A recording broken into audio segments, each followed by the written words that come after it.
This is one of the two carved hippocampi. I have made progress stripping the big flat areas. Now I'm going in there, sanding off the leftover paint carefully so that I don't damage the detail of this soft wood.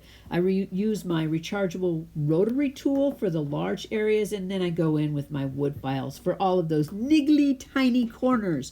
All those joints have dried paint remover and paint, so I have to work to get it out. Then I work on those darn scales. I sped up this part quite a bit because, in all honesty, I spent hours on those scales. But in the end, it will be all worth it, right? The hippocampi, or the water dragon, is a symbol of good health and robust prosperity.